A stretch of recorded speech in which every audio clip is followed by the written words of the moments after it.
And yeah, she kind of explicitly said, like, I am pro-renter, and like emphasized it like that to try to convince people.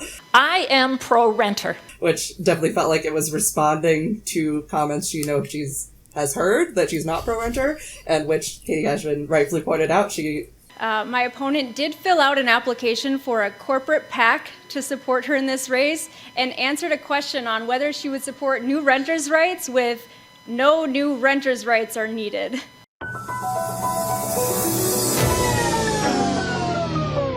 We're rolling. We're rolling.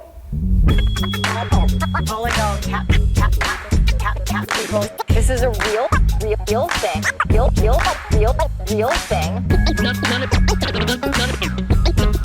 None of you have the balls to stop this. Stop this. I've got plenty of time. I have nothing else going on today.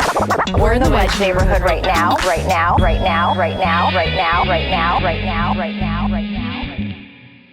We are back on the Wedge Live podcast. I'm your host, John Edwards. Joining me today, as always, Taylor Dahlin, our photographer and Ward 7 correspondent, and Heather Silsbee, also a Ward 7 correspondent, for first-time appearance here. Thank you for joining us, Heather. Thank you. Excited to be here. Ward 7, in my estimation, one of the key city council races. Like, balance of power on the Minneapolis City Council could hinge on who wins, and there's a huge difference between the candidates, I think. I have my preference. And we have incumbent Council Member Katie Cashman, who was elected just 2 years ago, after 25 plus years of Lisa Goodman, and challenger representing the Fry Pack coalition of candidates, Elizabeth Shaffer. Heather, let's start with you. So the reason I invited you here and why I started thinking about you is you wrote this thing about Shaffer's response to passage of the big, beautiful bill, like contrasting the two candidates' reactions to the Trump administration and what's happening nationally. Can you talk about what struck you about the difference between the candidates in that regard? Yeah. I'm Heather Silsbee. I'm living in the West McCaska neighborhood. I agree that this race is really important. It very well might determine the balance of power on the council. And I think one of my top issues this year personally, both for city council and for mayor, is how the candidates talk about our national politics situation, how clear-eyed they are about how bad it is, and how willing they are to kind of go to the bat, at least at the local level, to ensure that their constituents are as safe and cared for as possible when the federal government is not going to be helping us at all. I thought it was very telling. Both Katie Cashman and Elizabeth Shaffer sent emails for their campaigns addressing it. And I thought Councilmember Cashman's response was great. It was very well written. I don't know who her comms person is, but kudos to them. I'm sure it was a collaborative effort. It was great. It was basically kind of laid out what I just said, that we need to be clear-eyed and realize that after the passage of the, quote, big, beautiful bill, we're not going to be getting any funding for the things we care about from the federal government anymore. So we need to be really considerate about how we spend our money, what we focus on, and then also about what we can do at the local level to protect people, to protect LGBTQ people, to protect immigrants, anybody who might be particularly targeted in the Trump administration. So I really appreciated that from her. And she specifically said that, like, she is going to work on that with us as much as she can. Whereas Commissioner Shaffer, she sent an email as well. And can we quote from it? Do we have it available to quote from? Yeah, I was going to grab. Oh, okay. I have the part that touched my heart, and I can read from it. Hi, John. Watching President Trump sign his big, beautiful bill last week reminded me how far we've fallen in Washington. I know many of us, myself included, are deeply concerned about the president's callous disregard for everyday people on the national level. But as your current park commissioner and the only DFL and labor-endorsed candidate for Ward 7 City Council, I intentionally focus my time and energy on our great city and parks.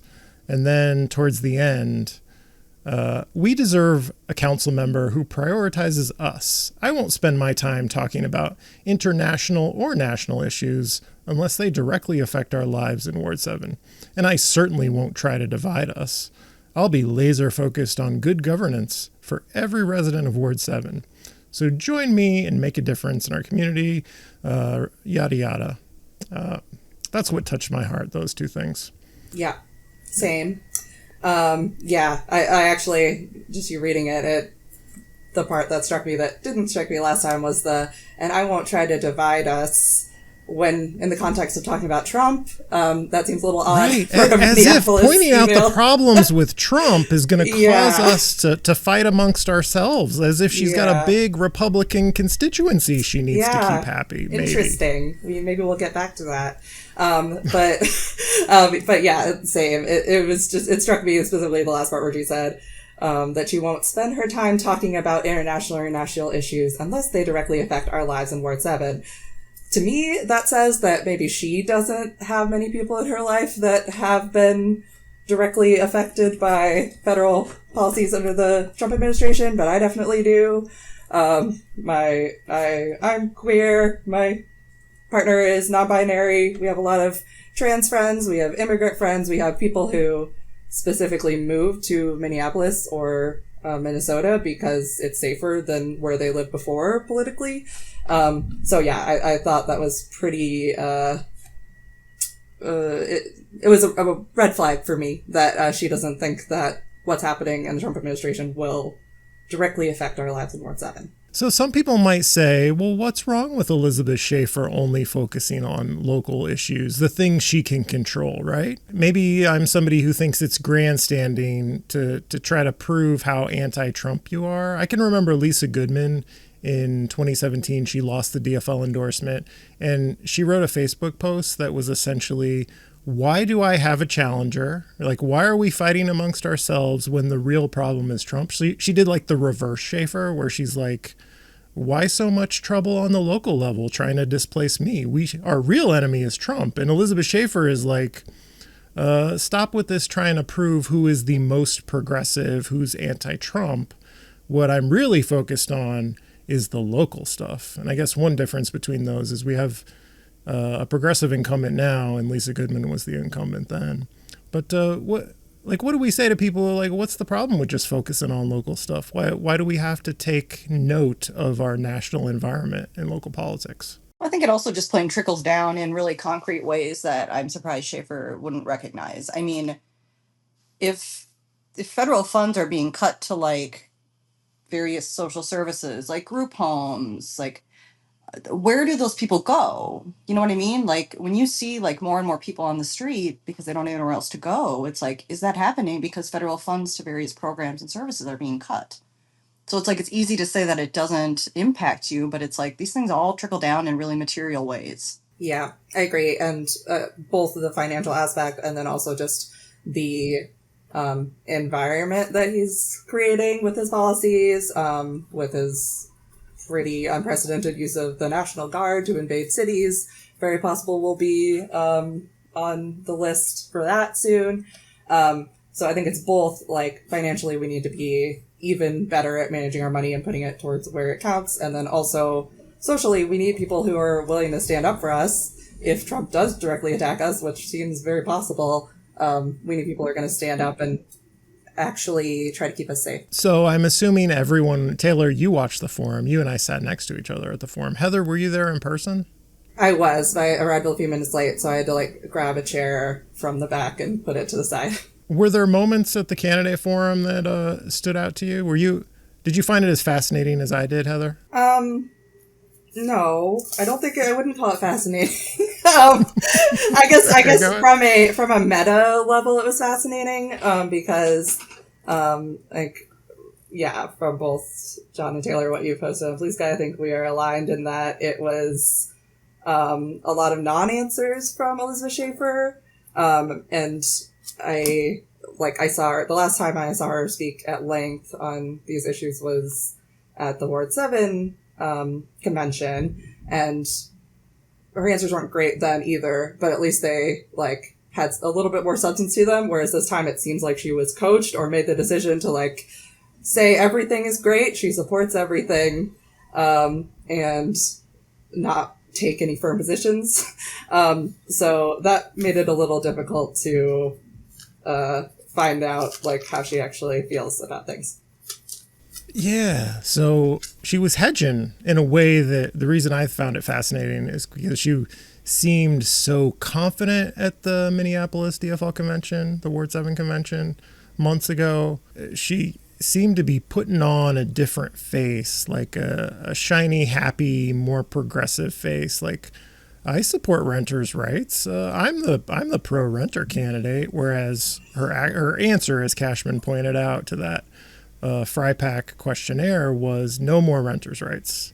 And then there was a question on transportation where it was about the aggressive 60% mode shift goals, like 60% of trips in Minneapolis by non-car modes.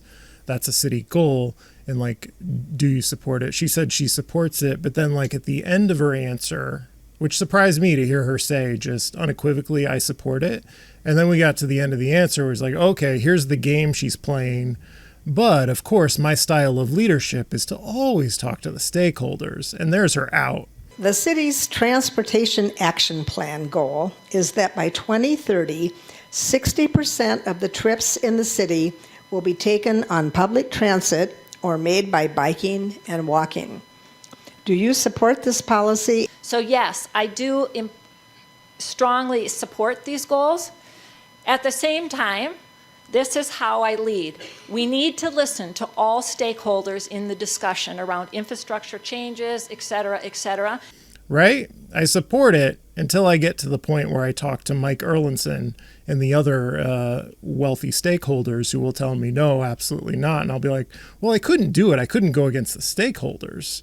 So I found it interesting that she was hedging and felt the need to hedge. Like, she's not confident that she has this wrapped up simply by playing it to the conservative end of the Minneapolis DFL. Like, she has to come to the middle and grab up some people who think of themselves as progressives. Yeah. Like, I was really struck by two things. Like, the 311 answer really was the one that I could not, like, I'm still just like, it was a question about 311 accountability, and she could not answer it. Said that she needed She She said she needed to learn more about its structure, which when you start out the forum talking about how you like digging deep, but then you don't even know how this really important resource works, especially when another thing that really struck me that I thought was just really offensive was she was asked, or she started talking about a specific stretch in Loring Park of Nicollet Avenue and talking about like safety issues. And like what she brings up are noise complaints.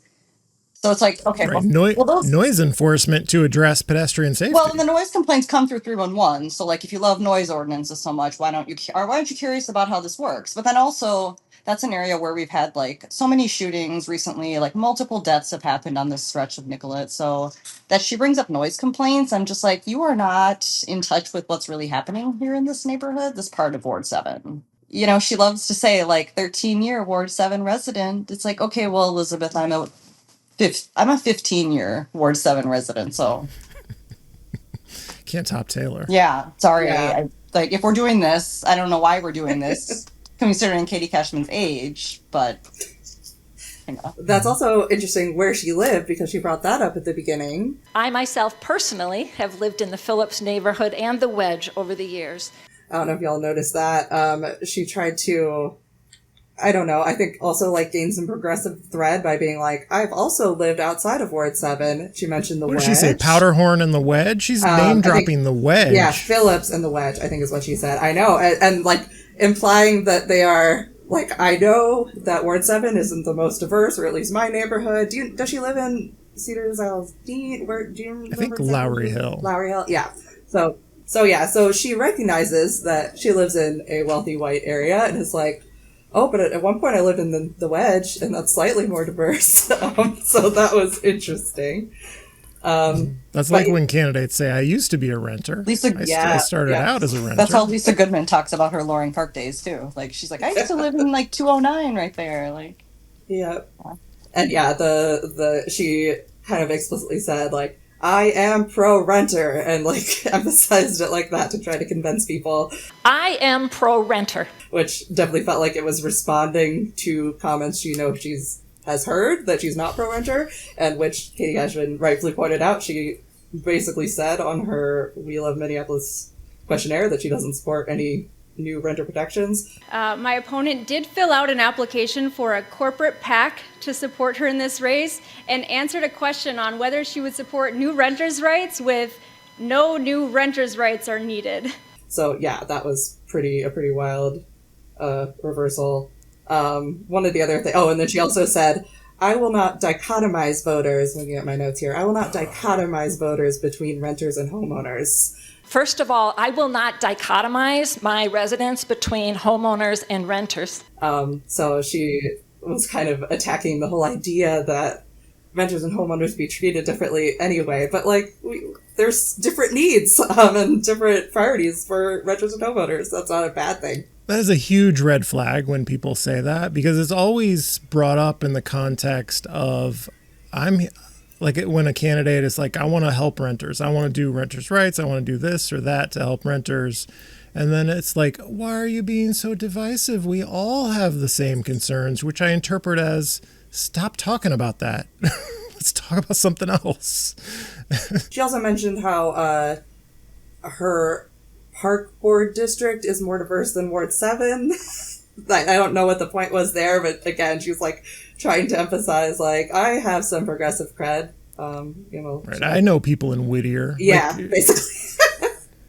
Well, what has she done for Elliott Park? I mean, what? Taylor, can you help flesh out who Elizabeth Shaffer is by telling us about campaign finance stuff? Who supports Elizabeth Shaffer? I understand that she's the FRIPAC in the FRIPAC coalition. Yeah, everybody. It's like, the Scott Graham, any powerful money resource. The We Love Minneapolis put money behind her. All of Minneapolis put money behind her. Anybody in Ward 7. Mike Erlinson. Just the standards. She did have, it came up at the Ward 7 forum that some of her donors also have given money to Republicans. Like, the guy that we met who also was a character on our Cedar Lake encroachment tour, and it's so, like, there is an element of, and then at her kickoff event, she had the CD5 MNGOP chair there. So, I don't know if we've had a chance to look into like the latest, like a newer campaign finance report to go through the individual donors quite as much too, but I wouldn't be surprised if there's more just straight up Republicans, just given the way that Mitch was there, Mitch Rosso. Yeah, she's maybe the best funded council candidate challenger that I have ever seen. I don't know if anyone has ever raised this much as a challenger for city council in Minneapolis. The only person I could think of with more money in their account is maybe Lisa Goodman, but that was after 20 plus years of building it up and not really having much competition. So extremely well funded. And it is maybe, says something about Elizabeth Shaffer as a candidate, that she has all this money and so many advantages and is maybe not much of a favorite. It's kind of a 50-50 race if you believe the polling that the FRIPACs, that Taylor unearthed from the FRIPAC. I'm going to ask Taylor, I think, unless I'm thinking of a different candidate, the other interesting thing about Elizabeth Shaffer was that, we found that she had donated to her brother, who is a Republican candidate, which people can argue of whether that's legit or not. It's your brother. Maybe if you love him and think he's great, then you would still donate to him. But I believe she also had not donated to any Democratic candidates, until very recently, which also seems like at least a yellow flag for somebody who is wealthy enough to live in Lowry Hill, nice house. If you're, talking about being a lifelong Democrat and all this stuff after that, that's definitely something to question. Only coming into the park board race in 2021 after the convention, describing yourself as a non-ideological pragmatist or whatever, in contrast to Jono back then. Yeah, that is actually something I wanted to point out, the pragmatist thing, just for folks who are not in the know about Minneapolis politics. If you see somebody calling themselves a pragmatic candidate, pragmatic progressive candidate, that's kind of Minneapolis code for conservative to moderate. Right. As if anyone thinks of themselves as, well, I have ideas, but they're all bad and they don't work. It's such a weird way to describe yourself. Because the unspoken there is everyone else is a fool besides me. I know the right way. She even also, to that point, said, and I don't know if this is intentionally ageist, but she did say that the council needs to be more fiscally responsible and they need more, quote, mature leadership, which was an interesting choice of words on her part, being much older than Katie Cashman. That's deliberate. She's very wealthy, and so has a lot of money to donate to candidates if she wanted to, and yet, like, I think you can find her on like Anton Melton Muck's campaign finance report, which was a primary against Dahlin. So she'll like donate to Democrats in primaries, but you don't find her donating to Democrats who are running against Republicans. And that doesn't mean she's a Republican. It just means, like, are you actually a progressive who cares about causes?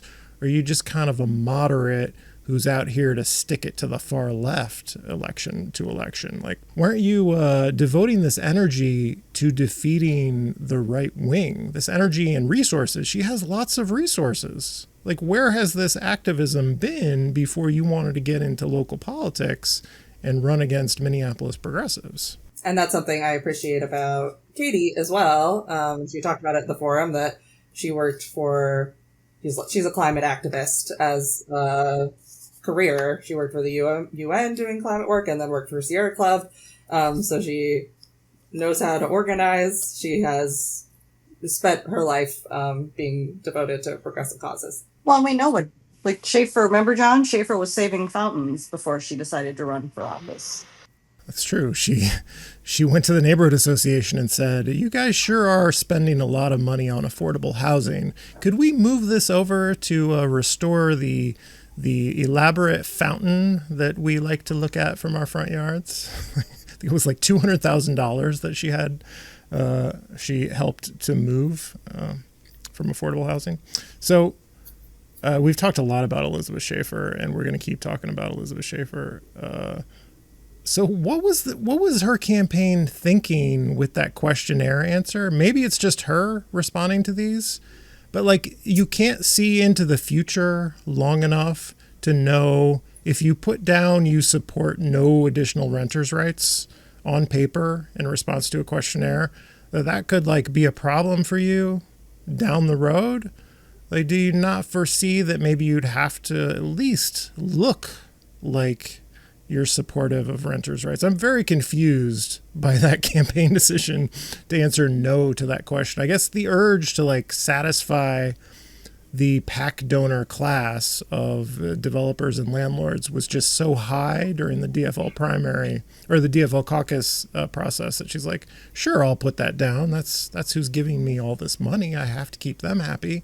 But now she's kind of hedging. Just like, I'm puzzled by the decision to answer the questionnaire that way. I think, yeah, that's definitely part of it. It was a PAC's questionnaire, We Love Minneapolis. And notably, We Love Minneapolis does not exist anymore as a PAC. And therefore, I don't think you can easily find that. Like, I have a link to it that I've saved, and I think it's saved on the Internet Archive. But I don't know, maybe she was told that beforehand, that maybe don't worry about this, it won't be on the internet forever. Who knows? Or maybe she thought this is just for their eyes only. Mm-hmm. I was kind of surprised that survey got made public. Mm-hmm. Like, you're making your candidates look kind of bad with some of these answers. I thought reading that, I'm like, thank you for making this public, because I don't think it makes your people look as good as you think. You genius strategist, Joe and Nico, I don't think you were making them look as good as you thought. to be fair to her, she did win the DFL endorsement. So if that was the goal, get enough rich people to support me to win the DFL endorsement, she succeeded. That was a miserable room. I was just, that was not, hopefully not a representative sample of Ward 7 at the Ward 7 DFL convention. She got her 60% there in that room.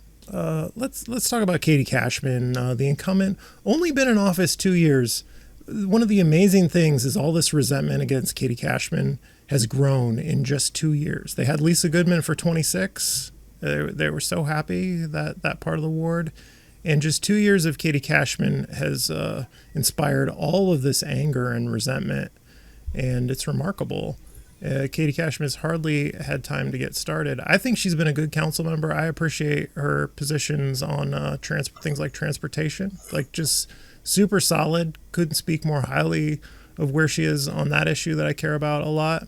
I think she's a really mainstream Minneapolis Democrat. She's not a socialist. I know people are out there trying to label every council member they disagree with as a socialist, including Emily Koski and Katie Cashman. Katie Cashman's pretty mainstream. She's further left than Koski, but not a socialist.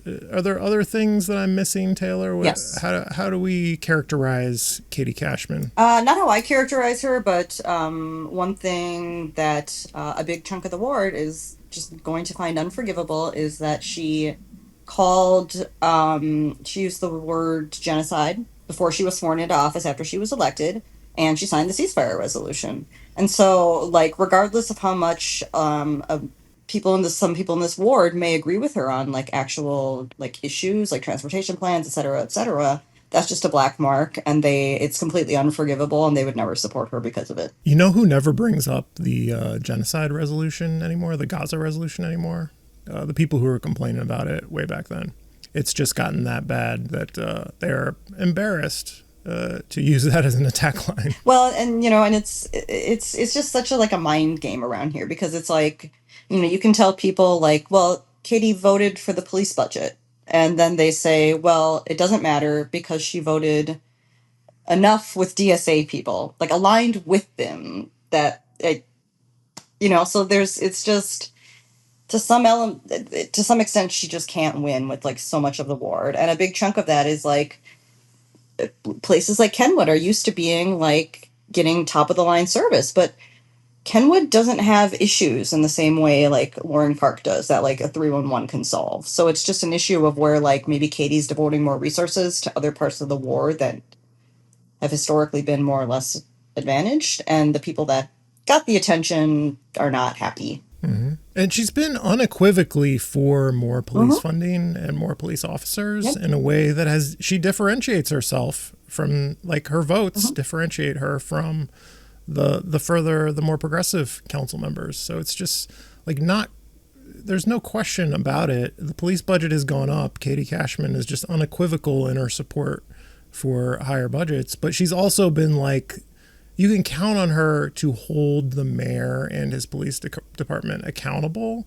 That's the real difference here between Shaffer and Cashman, I think, is you'd get a Rainville or Vital style, just pro-police, no questions for the police department at all. We can't question them. We must support them. Like, how dare you question the funding for the horse police? We would lose accountability with Shaffer because she would be in that Rainville and Vital mold. Like, what do you think, Heather? Yeah, I agree. I am to the left of Katie politically. I probably would not have supported a raise to the police in this particular environment when they've not shown much accountability. But I think that is probably one of the only things I disagree with her about, and I totally agree that she is, if she was running against a far left candidate, I think probably these same people would be championing her. I think they actually probably agree with her on a lot of issues. I think one of the big things Shaffer tried to attack her on at the forum was small businesses and how she's not good to business. But she is. She championed this Vibrant Storefronts initiative to try to get more businesses to Uptown. She's just, you're right. They can't really attack her on many points of substance. And so they just kind of lump her into the scary DSA side of the council, even though most of them are not DSA, and claim that, so like one of the things she said, that I thought was interesting, so that the current city council is anti-small business, and Shaffer said that we can be yes and small business and labor, and like how? She didn't elaborate on how. And similarly, she made a comment about how she campaigned, Elizabeth Shaffer campaigned to save 70 trees in the Hennepin Avenue redesign. And we're like, oh, that sounds great if you're not paying attention. But like both of these issues have multiple sides, and there are reasons why people like Katie kind of look at all sides of the issue and try to come to a reasonable conclusion, rather than just always siding with business over labor, for example, which seems to be what Shaffer is suggesting she will do. There was a question and answer like that at the Ward 7 convention about just the council just hating on business. We have an anti-business council is Shaffer's line. And the only thing I can think that's a reference to, I'm trying to think like, what is that? What is the issue underlying that? And I think it's the Labor Standards Board vote. Like, it's the only thing I can think of. And what people need to understand about that is the Labor Standards Board would have been, if it hadn't been vetoed by the mayor, an advisory committee. So like we have a pedestrian advisory committee, a bicycle advisory committee, like an aging advisory committee. We have a bunch of advisory committees. They have no real power. They put ideas forward to the council, and it would have been a little different than some of these other advisory boards.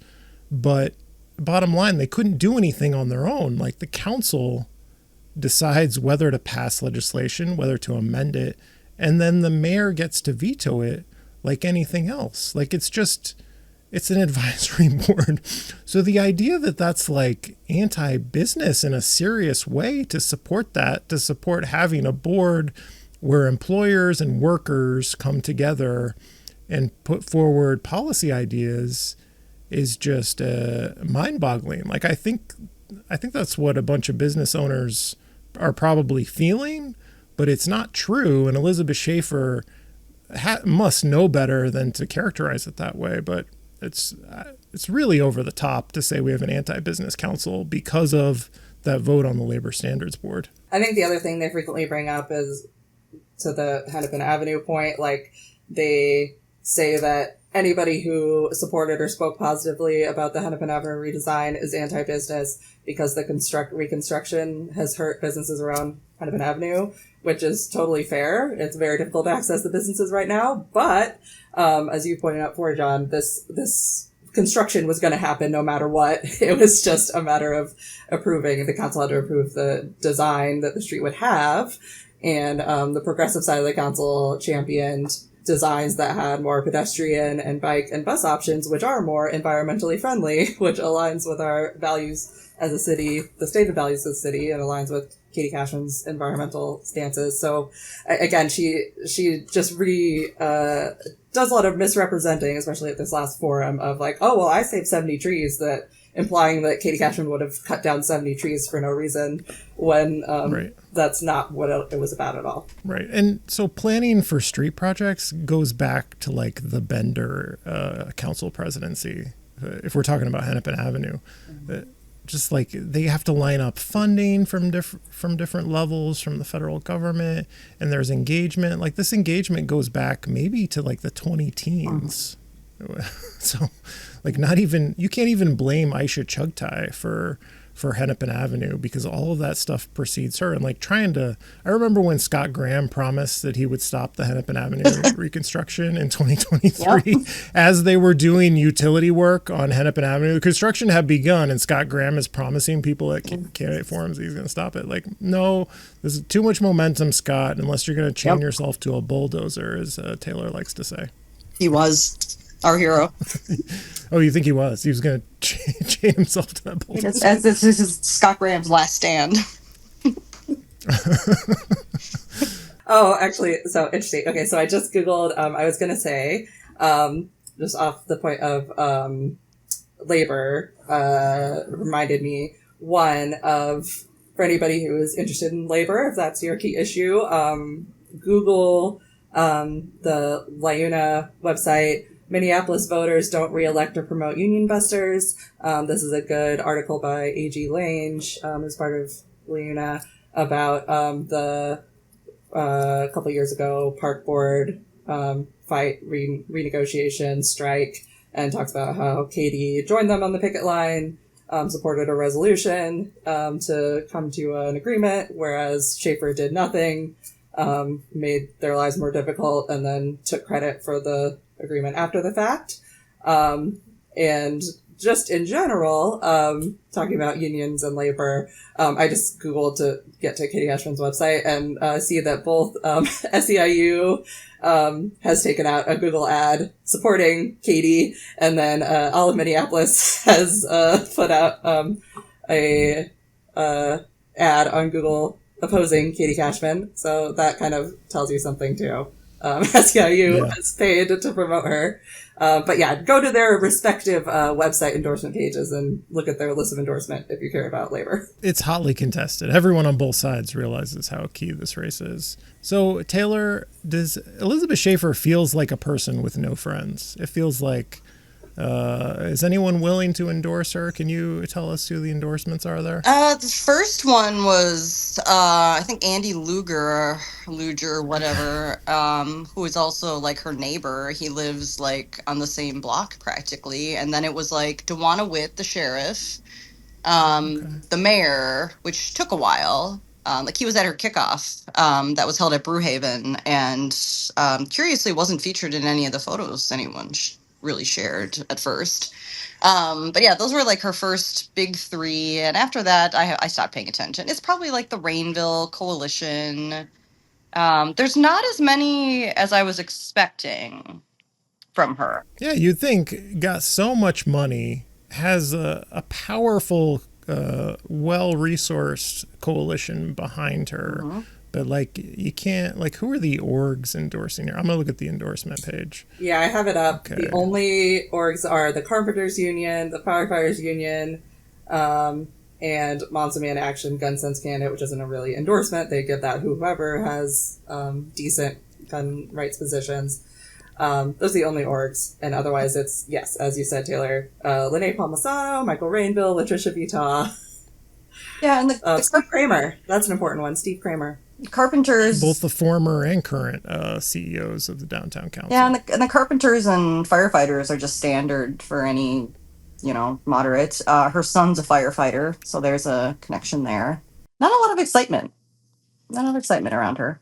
The word I use, let's go around, let's do a round table on this one. The word I use is bleak to describe Elizabeth Shaffer. Taylor, what word comes to mind when you think of Elizabeth Shaffer? I don't know if it's just like kind of uninspiring. Okay. Heather? I'd say anxiety. She seems to, she presents herself as having a very frantic energy. And then it also produces anxiety in me because of her bad positions on Oh, really? Yeah. You think so? Yeah. It's interesting that you say that, because I can kind of see it, but I kind of see her as kind of a subdued person, and you see her as like a little bit frantic. Mm-hmm. I mean, I think it's a little bit of both, where she presents herself as very like calm and reasonable, but she feels very intense to me. Like I wouldn't personally feel comfortable like sitting down and having a heart-to-heart conversation with her.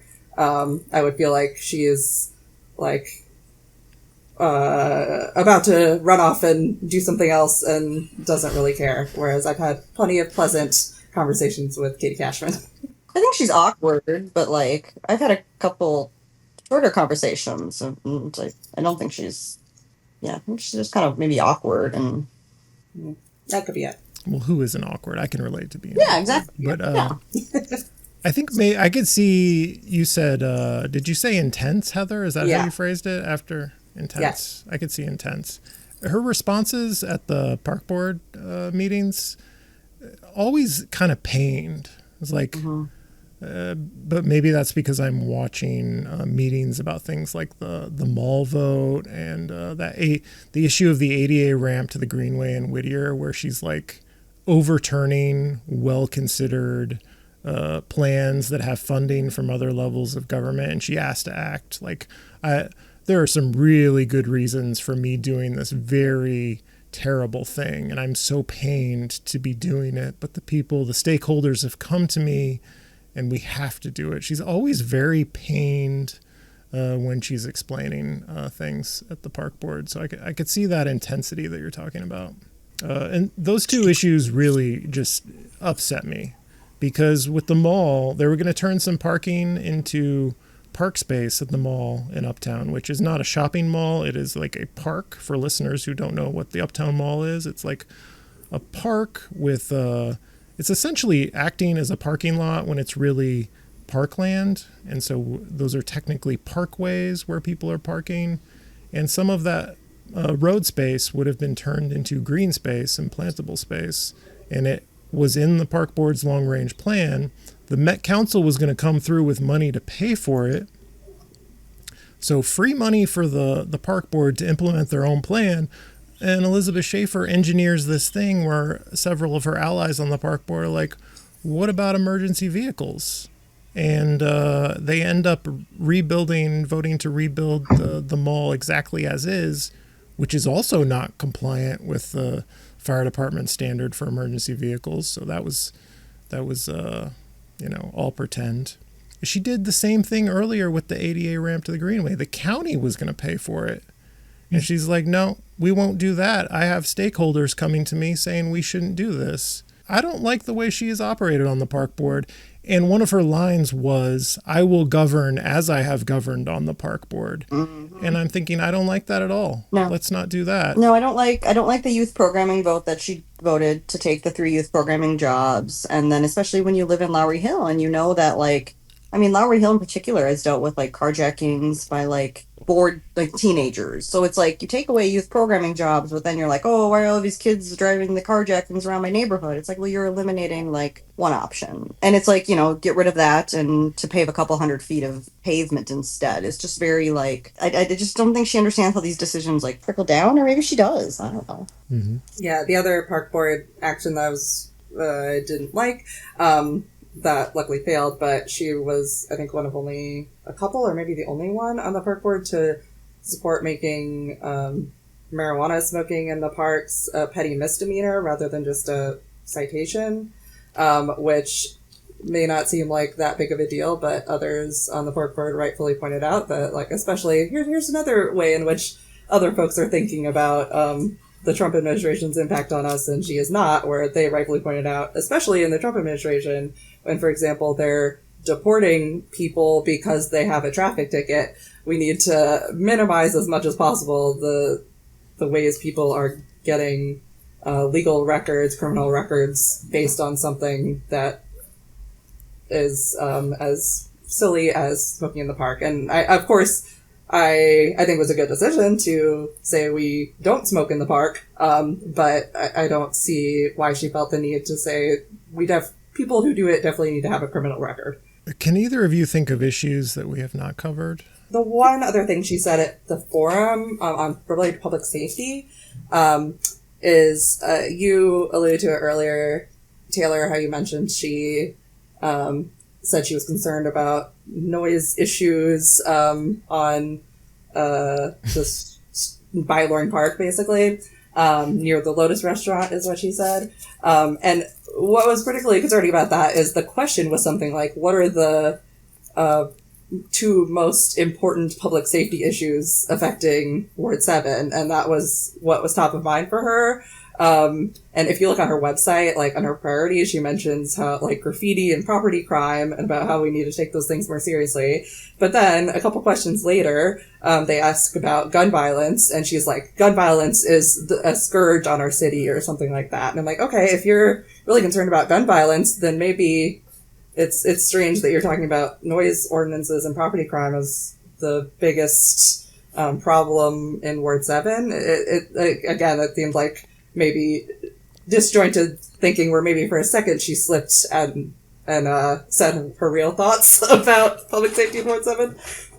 Was that in addition to the question about like pedestrian and street safety, where she's like, we're doing noise enforcement? Did she bring up noise enforcement twice to two different questions? Yeah, they asked what the most prominent safety issues featuring Ward 7, and she specifically mentioned Nicollet Avenue in Loring Park. And that's why I mentioned earlier, this is what that she said, this is a top safety issue, when this is the same intersection where we've had and when I tweeted this, I actually quote tweeted my old post of a memorial that happened to someone that was shot and killed at that section.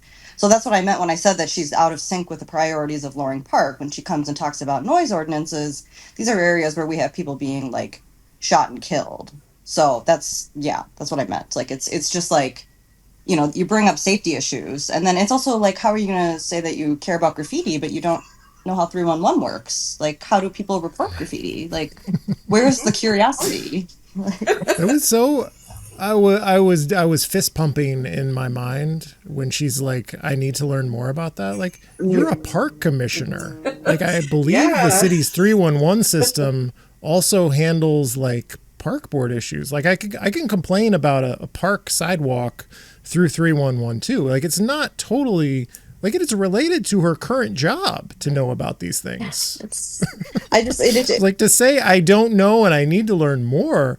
I'm she really flubbed a bunch of stuff. She was a little bit nervous. In addition to the hedging, she's not very confident going into the end. And I'm thinking, yes, Katie Cashman might have this. Yeah, that's how I felt at the end too. I was oh, this went really, really good for Katie. I thought she her closing statement especially just completely nailed what's going on here. That Katie said she stands up for the workers, she stands up for the renters, she stands up for the immigrants and all these other typically marginalized communities in the ward. And she said, and that's probably why I even have a challenger to begin with. I have championed change for this city. I have championed the workers of our city. I have championed the renters of our city. I have championed the immigrants of our city, the pro-choice community, the LGBTQ community. I have championed all the groups that are most impacted by policies in our city, and the change that I've championed for is likely why I have a challenge. But I'm proud of the change that I've brought about in this community. And it's because it's not a matter of that she's not doing anything for the community, it's that she's not doing it for the right people anymore. The Lisa Goodman constituency. Well, Taylor and Heather, I feel like at the end here, we've come to the conclusion that Elizabeth Shaffer is not a very good candidate, and we would not like to see her win. No, very bad. Yeah, I think that's unanimous. And we think Katie Cashman is pretty solid, and we like her a lot, and we would prefer that she wins. Yep. Yeah. Katie already. Yeah, Katie's been doing a lot in the last couple of days, just helping out with getting the C. David George building in Loring Park taken care of again. We've gotten it sealed. She's gotten it sealed back up twice. So I'm glad we could come to a consensus here at the end. Unexpected consensus about all the issues here. Also, Elizabeth Shaffer, you are always invited. I have invited Elizabeth Shaffer to have a conversation with me. I met her biking on the Hennepin Avenue bike lane one evening, and I was like, hey, Elizabeth Shaffer, you come on the podcast maybe? And she's like, I'll think about it. And she thought about it and she decided not to. And that's unfortunate. But the invitation is still open. Yeah, maybe you should reach out to her again if she has now decided she needs to support progressive voters. Maybe she'll reconsider. Right. Maybe the attitude is different. Maybe not after this episode where we have come to the consensus that she's no good. But the veil is off. Could have done it before. The veil of this. Impartiality on the Wedge Life podcast is off. Oh. It's crunch time here. Heather, would you like to promote anything you're affiliated with here at the end? Because I didn't give you much of an introduction.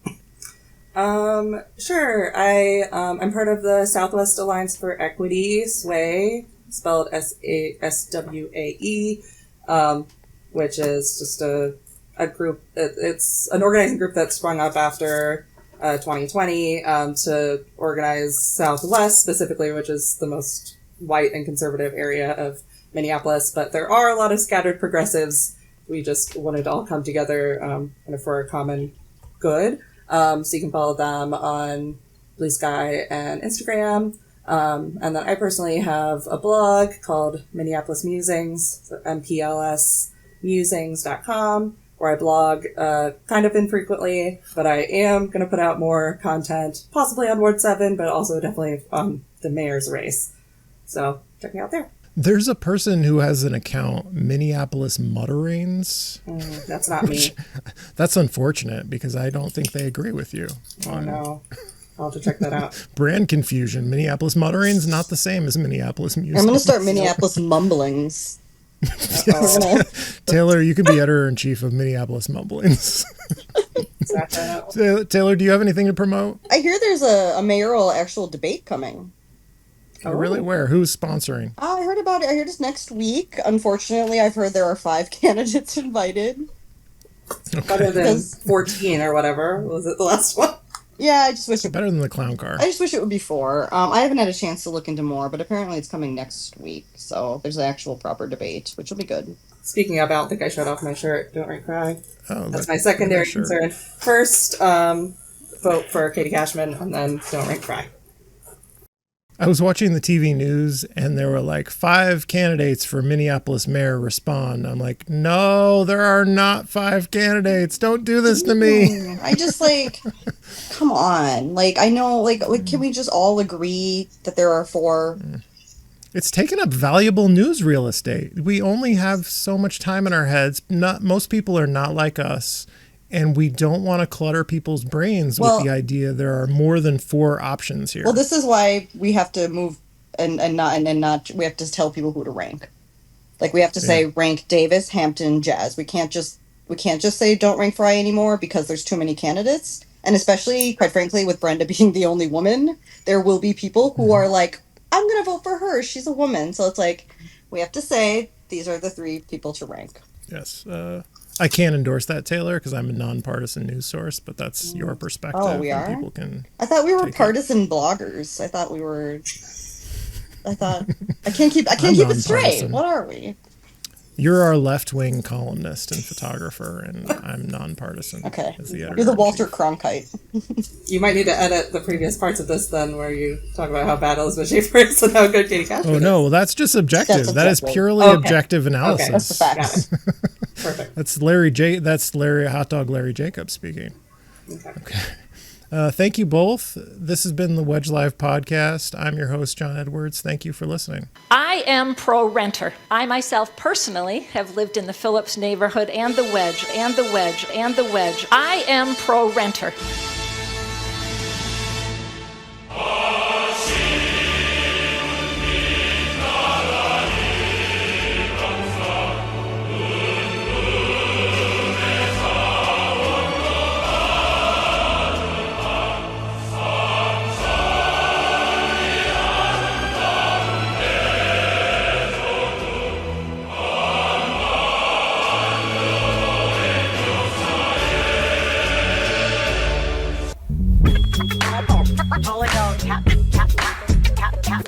This is a real thing. Real thing.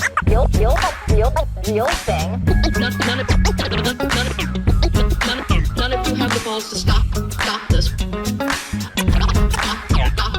this. I've got plenty of time. I have nothing else going on today. We're in the Wedge neighborhood right now.